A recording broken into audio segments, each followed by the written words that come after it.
When I first made the decision that I was heading out to go to WrestleMania 41 in Las Vegas, I got an instant moment of like gratification or relief that I was finally going to be able to go to the Major Brothers Wrestling Figure Podcast live show. I've been a really big fan of the show, even though I was really late to the party. I believe when I saw that they had their 1 year anniversary of the show, something that clicked in me like, hey, maybe I should give this a whirl. I remember when, Matt Cardona and Brian Myers, Zack Ryder and Kurt Hawkins at the time were tweeting, that I think it was Kurt Hawkins tweeted one day that Matt Cardona was bugging him that they should start a toy podcast show. And I think Kurt even like kicked it down, like, it doesn't really make a lot of sense. I guess he just didn't kind of believe in the idea and didn't think that anybody would really listen. And then the one day when it finally launched, it was kind of like, how are they going to talk about WWE figures each and every week, and be able to keep it going? It's funny. I've gone back and I listened to all the shows that I had missed, and there was fun topics that come up along the way each and every week to get you hooked. Honestly, one of the things that got me hooked right off at the bat was, at the beginning of the show, they would have like the introduction from a wrestler. It'd be somebody like on the WWE roster or somebody that would like did one of the indies. At one of the Brian shows or something like that, or maybe they would even just like phone a friend to try to get a legend to be able to do it somewhere along the way. And then one of the first things that they would talk about is they would film, well, I guess not film, they would record the show, backstage Monday Night Raw. They would talk about what city they were in, and they would try and get memories of things that they had done in the past in that city. Sometimes like Matt Cardona had no clue, and sometimes they had great memories of being in that town and doing things in the tag division or doing things solo. And that was always one of the funnest things that I was like, man, I can't wait till they go to Sacramento and I can hear what they say about, wrestling in Sacramento.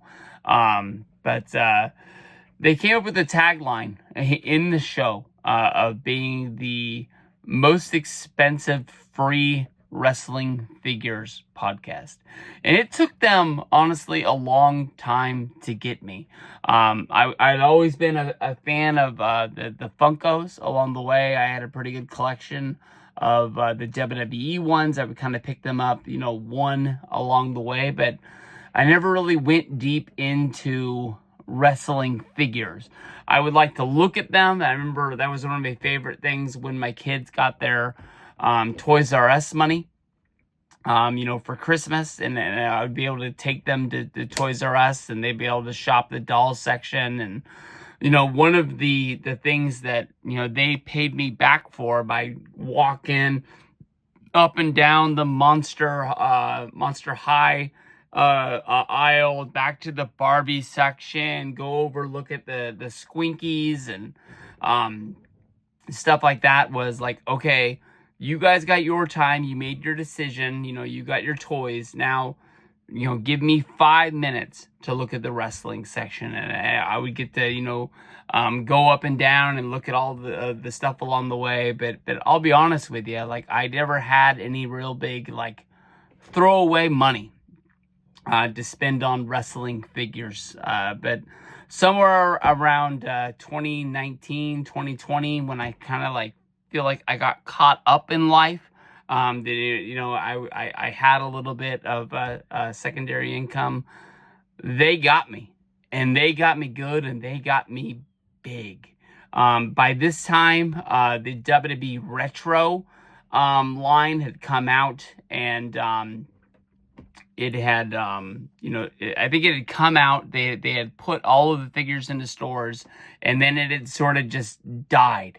The WWE Retro line was WWE's shot at making the old Hasbro toys, but coming out with the new wrestlers of today to sort of be in the same shape and size, have like the sort of like the jumping action or the body slam action where the arms moved or the hands moved. They came out with, Kevin Owens, Dean Ambrose, Sheamus, Randy Orton, Roman Reigns. All of those guys got figures. Then they gave like new figures to Ric Flair, Hollywood Hogan, to sort of give them like a fresh coat of paint, to go into where you can mix your old figures with your new figures, because people like me who had gotten older, they were in their 40s, if they still had their wrestling collection, they could add to it. Or if, they felt bad that they didn't have their old Hasbros anymore, they would be able to buy these to replace those, and start a new wrestling collection with their fandom that they have today. I basically went on eBay and I found a lot of all of them and just was like, I don't want to piece this thing together. I just want the whole damn thing now. And that is basically what they've done.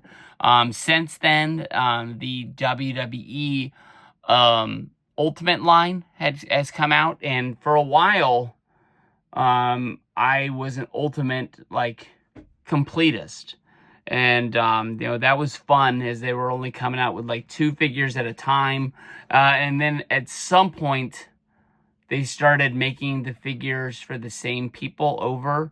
And I was kind of thinking this was the Ultimate line because this was the best figure that this person was ever going to have. I don't need a Seth Rollins figure, in the fire. And then I have another, I think it was like a rainbow Seth Rollins. And that's the point when I kind of was like, oh, okay, I think I tap on buying all of them. That doesn't mean that I'm not gonna, buy them. I just look at the ones that come out and I just buy. I just got the Final Boss Rock from WrestleMania 40. That was the coolest one. I'm a Solo Sikoa fan, but I didn't buy the Solo Sikoa one because I didn't really know where I was going to put them, and I was like, I've got so many other ones that I would love to display, but I don't have the spot to put them. That's kind of the spot that we're at now. But, when it comes to listening to podcasts each and every week, when I first started listening to the Major Brothers Wrestling Figure podcast, I don't even think it's Brothers is in the name, but when I first started listening, it used to be like my Sunday show. It would get released Thursday night to Friday morning. They would push the button and it would go live, but I don't work Friday and Saturday, and I normally save it for the first podcast that I would start Sunday, for my get up, get ready, right into work, and then, the first little while. And then now I was looking forward to it. And then somewhere along the way, I started doing like some yard work every Friday. That was like my goal. And I started listening to it on Fridays. And now I don't have it on Sundays anymore, because it is out there. But I found that when you listen to wrestling podcasts or any podcasts, you're not having an actual conversation with the person, but they're in your ears. You're hearing their voice. You kind of get this feeling that you know them. And, that's, I've been listening to these guys for years. To be able to give back and buy a ticket to actually go watch their live show sounds like it's going to be really, really fun. I've only seen one of them. I think it was the Orlando show. That I don't even know. It looks like it was professionally shot. They didn't upload it. They've always uploaded like clips of their shows to get you excited, to make you want to go there. Shows like a little bit of the highlights, but leaves enough to the mind that you're like, man, I really wish I could go to one of those. But it seemed like somebody got the whole show and they uploaded it to YouTube. And I was able to watch one of them there. I think it was the one in Orlando that Kevin Nash was at. Other than that, I really don't know. With it being at WrestleMania, where WrestleCon is, I don't know if like the people in WWE are like off limits, that they're told like, hey, don't go there. or if they'll be able to use them, but there'll be definitely people from AEW that they could bring in, or the people that are, legends that are going to be featured on like upcoming Big Rubber guys that are coming out. Oh yeah, I've forgotten. I'm really into Big Rubber guys. I'm not somebody who's going to go buy the old LJN figures. The LJNs, I don't have a fond memory of playing with, but I have a fond memory of seeing them as I was growing up. To tell you the truth, like, I've got a Hogan, I've got a Piper, and I think that's all the LJNs I have. The ones that are out there that I would like are just way too expensive. So to see, Matt and Brian go into the lab and like come up with these Big Rubber guys that they put out that to me look like they fit right into the LJN line, I don't mind just buying those.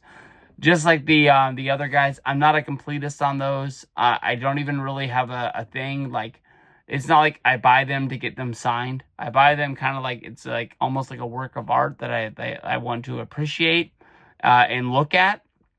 Some of them I buy, some of them I don't buy, and I think that's pretty much the way that they've said. Like this upcoming month right now, they have the Islanders, Haku.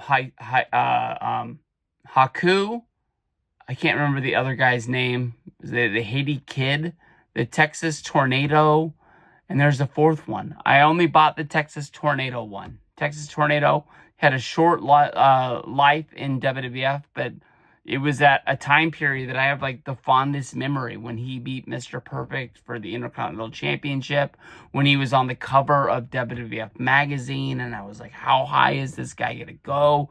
Is he gonna, win the future title? To like later in life, way later in life, finding out the secret of him, that he only had one foot because of a motorcycle accident, and just wondering, how the hell did he do it? like that, to me, I think that he is just, just awesome. But to be able to go to the show was a goal of mine. I got a VIP ticket to where that I can do the meet and greet after the show is over. I understand that is like a big drunken experience. And you're not going to get the best autograph. I think you're going to have a fun time when you actually do the meet and greet and they're, getting those guys through. But, Broski always talks about the fact that you're not going to get the best signature out of him from the drinks that they're pouring. But I don't know. It's going to be fun. I think, Smart Mark, I don't think has been named to be at WrestleCon yet. I think he's only coming in to do the live show. That's what he's done like the last few years, if I remember right. But I think I'm going to meet Matt and Brian at WrestleCon separately, as well as this, to make sure that I can get a really good picture with them and probably a better autograph on one of their rookie cards. But I've been looking forward to this one, honestly, for a long, long time. And that's going down Thursday at the Nerd. No, I screwed that up. I'm going to have to edit that. This is going down Thursday at the Palms. I don't know where it is going to be at the Palms. Is one of the biggest problems that I have. And I don't feel like I'm going to be able to walk in the front door and ask the first person that I see working there, where is the Major Wrestling Figure Podcast live show at? I don't think it's going to be, even though it's at the same place, I don't think it's going to be like where the wrestling matches are going to be in their arena that they have there. I don't know if it's just going to be like in a room. The thing never NWO sold out. I bought my tickets like immediately when they went out because I think they sold out so fast last year in Philadelphia. Whatever they have it in must be big. But we'll have to see what's going down. But I'm really, really looking forward to the Major Wrestling Figure Podcast live show in Vegas.